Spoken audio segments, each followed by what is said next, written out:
15h15, 13h GMT, Madame, Monsieur, bonjour. Voici tout de suite le journal que nous commençons avec les principaux titres de l'actualité. Bien, la une de l'actualité sur le président Abdel Fattah el-Sisi qui a adressé un message de condoléances au président namibien Ngolo Mboeba pour la mort de l'ancien président Sam Nujoma, premier président et fondateur de la République de Namibie qui passait de longues années de lutte pour sa patrie et le continent africain. Le président el-Sisi a rendu hommage au feu président Nujoma qui laissait ses empreintes dans l'histoire de l'Afrique et sa lutte pour la liberté, l'indépendance et la prospérité des peuples africains. Le président a qualifié d'exemplaire les fortes relations entre l'ancien président Nujoma et l'Égypte qui soutenait fortement sa lutte pour l'indépendance et la liberté de son pays. Le président Sisi a ajouté que ces relations sont une preuve indéniable de l'engagement constant de l'Égypte à soutenir ses frères à travers le continent.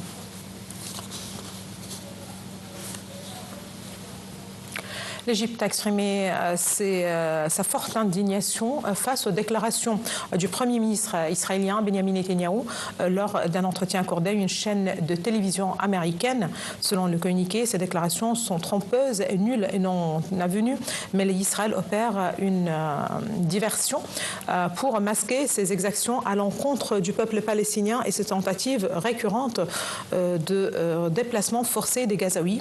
Le communiqué a rappelé que l'Égypte avait acheminé plus de 5000 camions d'aide humanitaire à Gaza depuis l'entrée en vigueur du cessez-le-feu et que des dizaines de blessés palestiniens ont traversé le point de passage de Rafah pour recevoir des soins de qualité dans les hôpitaux égyptiens.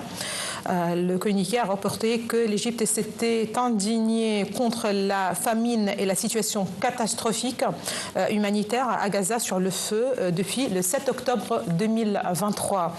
La diplomatie égyptienne a affirmé pour la énième fois le soutien pérante de l'Égypte au droit des Palestiniens à l'établissement d'un État palestinien indépendant aux frontières du 4 juin 1967 avec Jérusalem-Est comme capitale. Elle a réitéré que la solution à deux États était l'ultime voie pour instaurer la paix et la stabilité dans la région.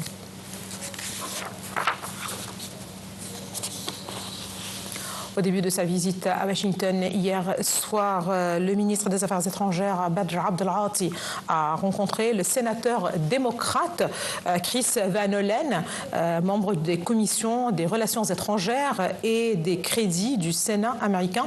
Badr Abdel Ati a affirmé la réconciliation arabe totale sur le plein rejet du déplacement des Palestiniens hors de leur territoire.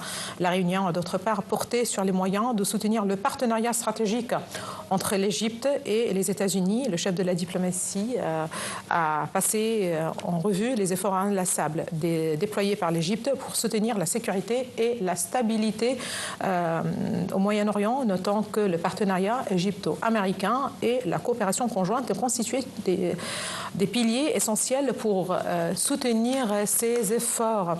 Abdel Ati a également mis l'accent sur les efforts déployés par l'Égypte afin de mettre en exécution l'accord de cessez-le-feu à Gaza dans ses 3 phases et pour garantir sa durabilité, ainsi que l'acheminement des aides humanitaires d'une manière intensive et rapide, soulignant l'importance de trouver un horizon politique pour la cause palestinienne, provoquant l'établissement d'un État palestinien indépendant, justement, et qui permettra aux Palestiniens de jouir du droit à l'autodétermination.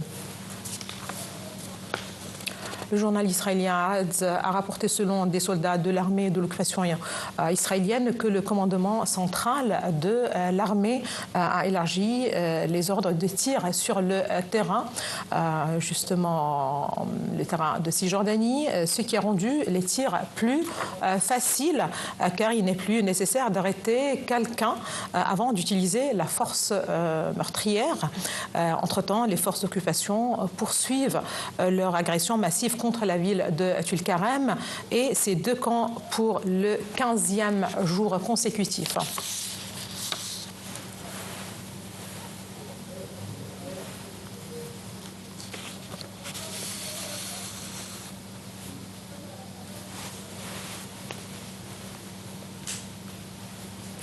La récente annonce de Donald Trump d'un projet de prise de contrôle de Gaza par les États-Unis et d'un déplacement de sa population continue de susciter une vague de condamnation dans le monde et a apporté un coup à l'accord de cessez-le-feu déjà fragile. Le seul à applaudir cette déclaration était le Premier ministre israélien en quête d'un plan de sauvetage politique.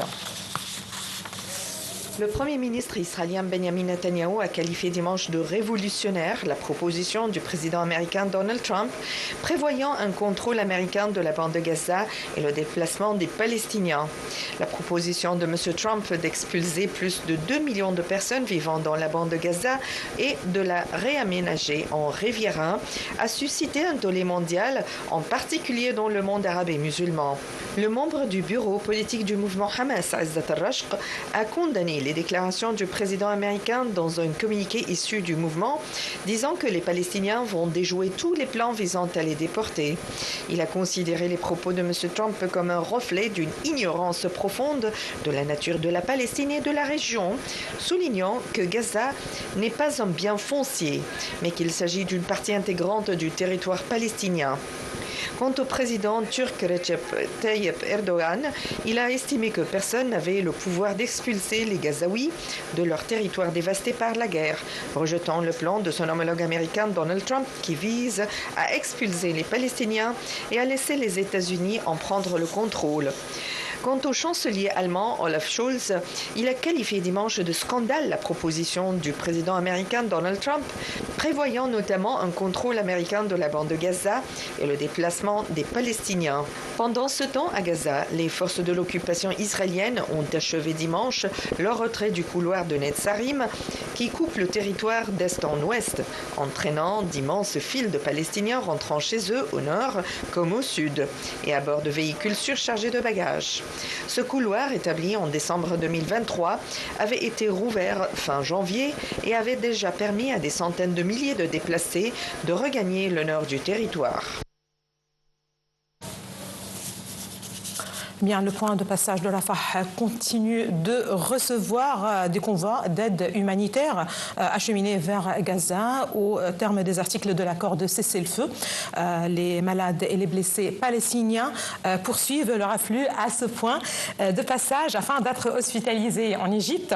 Rafah avait ultérieurement reçu 7 groupes de patients palestiniens accompagnés de leurs proches et qui ont été transportés par des ambulances aux différents établissements sanitaires égyptiens pour recevoir les soins médicaux nécessaires.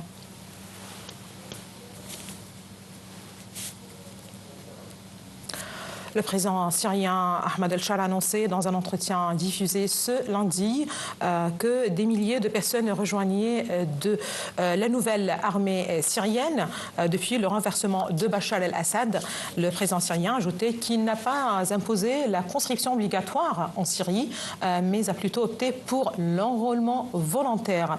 Le nouveau pouvoir avait annoncé la dissolution de l'armée de M. Assad et de toutes les factions armées, dont le groupe Hayat Tahrir al-Sham, dirigé par M. Shara. Selon le président syrien, un grand nombre de jeunes hommes avaient fui la Syrie d'Assad pour échapper à la conscription militaire obligatoire.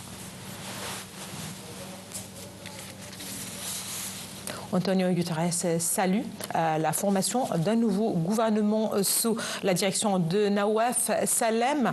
Selon un porte-parole, justement, il s'agit de Stéphane Djarric dans un communiqué. Monsieur Djarric a ajouté que les Nations Unies se réjouissaient de travailler en étroite collaboration avec le nouveau gouvernement sur ses priorités et réitère justement leur engagement à soutenir l'intégrité territoriale, la souveraineté et l'indépendance politique du Liban, notant qu'un nouveau gouvernement a été formé samedi au Liban après plusieurs semaines de difficiles tractations mettant fin à plus de 2 ans de gouvernance intérimaire dans un pays profondément marqué par la récente guerre entre Israël et le Hezbollah. L'armée israélienne a annoncé avoir mené une série de raids des aériens sur l'est et le sud du Liban et survolé également la capitale Beyrouth malgré un cessez-le-feu en vigueur depuis fin novembre entre Israël et le mouvement libanais après plus d'un an d'hostilité. Par ailleurs, l'armée israélienne a annoncé avoir mené dimanche un raid aérien contre un tunnel à la frontière entre la Syrie et le Liban, utilisé selon elle par le Hezbollah libanais pour la contrebande d'armes. Le commandement de l'armée libanaise avait donné ses ordres aux unités militaires déployées aux frontières nord et est de riposter aux tirs de feu venant des territoires syriens, ciblant le territoire libanais et ce conformément aux directives du président libanais Joseph Aoun. Le chef de l'administration militaire de la région ukrainienne de Zaporijia a annoncé que l'armée russe a bombardé 12 villes de la région et plus de 400 fois au cours des dernières 24 heures. Entre-temps, des responsables ukrainiens ont déclaré que les attaques de droneuses ont mis le feu à la capitale Kiev et ont blessé une femme et endommagé plusieurs maisons dans la ville de Soumy, au nord-est du pays. L'armée ukrainienne a déclaré avoir abattu 61 des 83 drones lancés par la Russie la nuit dernière, soulignant que 22 drones n'ont pas atteint leur cible, probablement en raison d'un brouillage électronique. D'autre part, le président américain Donald Trump a déclaré qu'il réalise un progrès dans ses tentatives pour mettre fin à la guerre russo-ukrainienne, notant qu'il rencontrera le président russe Vladimir Poutine pour discuter de ce sujet. Le sommet international de Paris sur l'intelligence artificielle s'est ouvert ce lundi en se penchant d'emblée sur les répercussions de cette technologie. Le ministre des Communications et de la Technologie des Informations, Dr Amr Talat, participe au sommet qui doit accueillir plus d'1 millier de participants au nom du président Abdel Fattah el-Sisi. 9 pays, dont la France, des associations et des entreprises ont annoncé dès dimanche le lancement d'une initiative baptisée Current AI pour une intelligence artificielle d'intérêt général dotée d'un investissement initial de 400 millions de dollars parrainé par 11 dirigeants de la tech. Ce projet doit développer l'accès à des bases de données privées et publiques dans des domaines comme la santé et l'éducation, à promouvoir une intelligence artificielle plus transparente et sécurisée, et aussi mettre au point des systèmes pour évaluer l'impact social et environnemental de cette technologie. L'enjeu du sommet est aussi de montrer que la France et l'Europe sont crédibles, a martelé le président français Emmanuel Macron hier.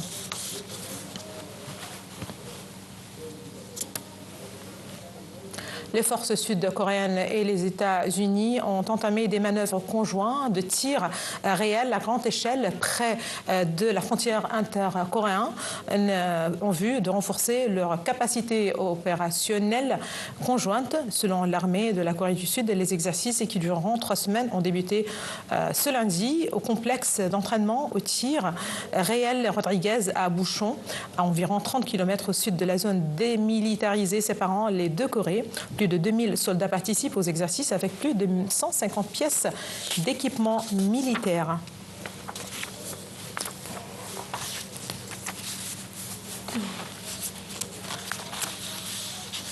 Eh bien, c'est la fin de ce journal. Merci de l'avoir suivi. Excellent suite de programme.